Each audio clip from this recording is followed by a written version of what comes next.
monde qui nous ressemble et qui nous rassemble.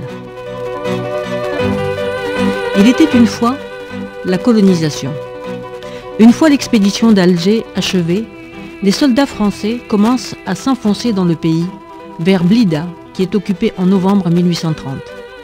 La terre algérienne est vaste et ouverte. Il semblerait qu'elle soit aussi facile à prendre qu'Alger l'a bien gardée. Il suffit simplement de le décider, de transformer l'expédition d'Alger en une guerre totale, une guerre coloniale. Cela ne sera jamais dit. L'armée avance en fanfare, elle n'a plus besoin de discours trompeurs. La vérité pour elle, désormais, ce sont les armes.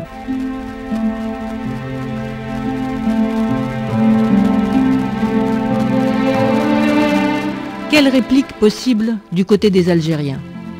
Des discours impuissants, comme celui de Hamdan Khoja dans Le Miroir, et beaucoup plus tard, un autre discours, celui du petit-fils de l'émir Abdelkader. En 1919, l'émir Khaled s'adresse au président Wilson. Il remet au président américain une pétition au nom du peuple algérien, au nom des parias piétinés par la botte coloniale.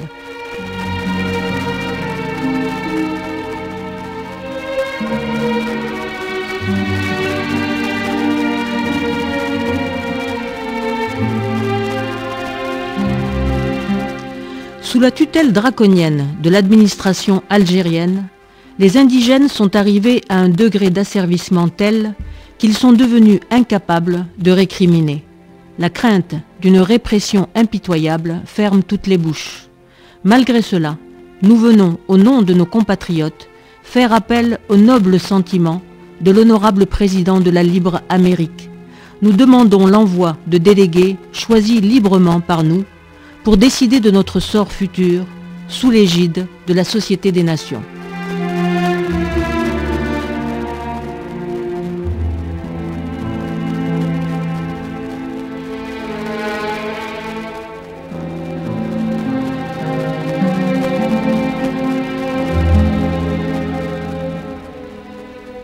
Le mot liberté hante la plume de l'émir Khaled. L'Amérique est un pays libre, qui s'est libéré de la tutelle anglaise. L'Amérique a participé à la libération de la France en participant activement à la Première Guerre mondiale. Pourquoi ce mot de liberté ne devrait-il résonner que dans certains lieux? Pourquoi ne devrait-il être entendu que dans la bouche des uns, tandis que celle des autres reste inaudible? Pourquoi voler au secours de la Grèce, envahie par l'Empire ottoman, et rester indifférent à la colonisation de l'Algérie? Pourquoi certains pays ont le droit de devenir des nations libres et d'autres non?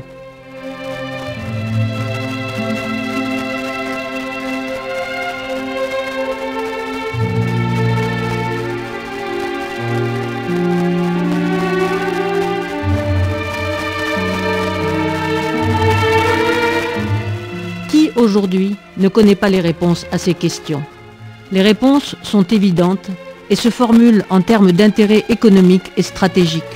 Foin de l'humanisme et autres mots en isme qui riment avec impérialisme. Ce qui m'importe ici, c'est de noter la continuité des pratiques politiques qui obéissent à une formulation simple: 2 poids, 2 mesures. Justice à double face, avec un endroit dont on fait bénéficier les siens. Quant aux autres, à l'envers, ils peuvent continuer à se taire ou à parler dans des discours que l'on n'entend pas.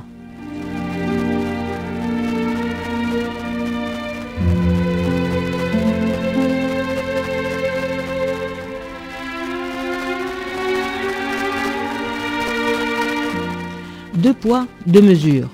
Double discours dans lesquels se font piéger les grands hommes, des grands écrivains comme Victor Hugo par exemple. Dans un roman édité au Caire en 1948, Ali El-Hammami, dont la famille a émigré en Égypte après 1830, met en scène un personnage qui s'appelle Idriss et qui donne son titre au récit. Idriss est un grand lecteur. Il a du goût pour la grande littérature française, dans laquelle il découvre un discours qui le séduit, des principes et des idéaux chers à son âme sensible et rêveuse. Mais cela ne l'empêche pas de se poser des questions, car il ne perd pas la conscience du réel. Idriss note des contradictions et des paradoxes entre ce que les Français disent et ce qu'ils font.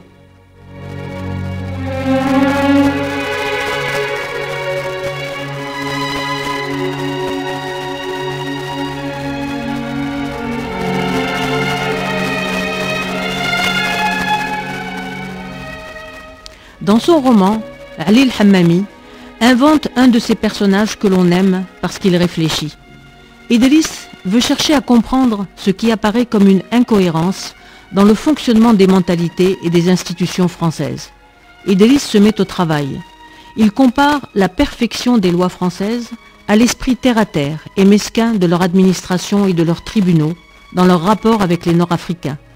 Le héros de Ali el-Hammami étudie la Déclaration des droits de l'homme et le Code de l'indigénat, et il finit par conclure en posant son diagnostic des mots, rien que des mots.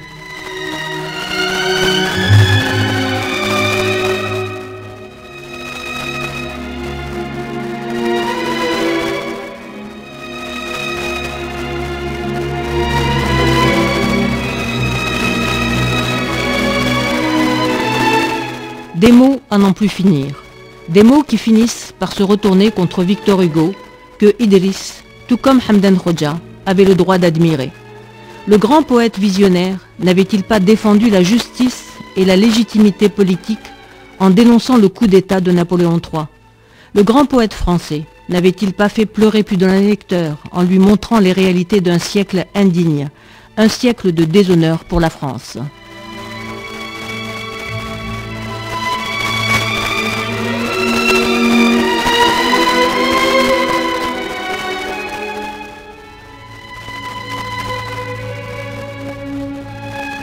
Et pourtant, Victor Hugo s'était refusé à savoir qu'il y avait un Maghreb en butte aux violences de sa patrie. L'auteur des Misérables de Paris avait été incapable de dire un mot sur la misère des Algériens colonisés.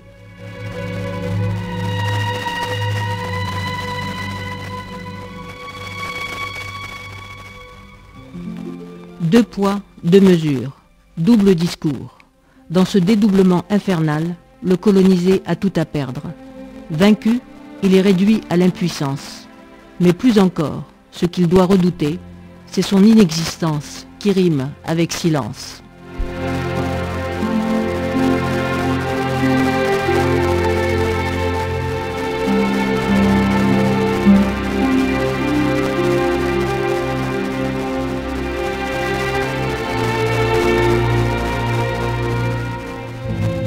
Au revoir et à très bientôt dans le monde qui nous ressemble.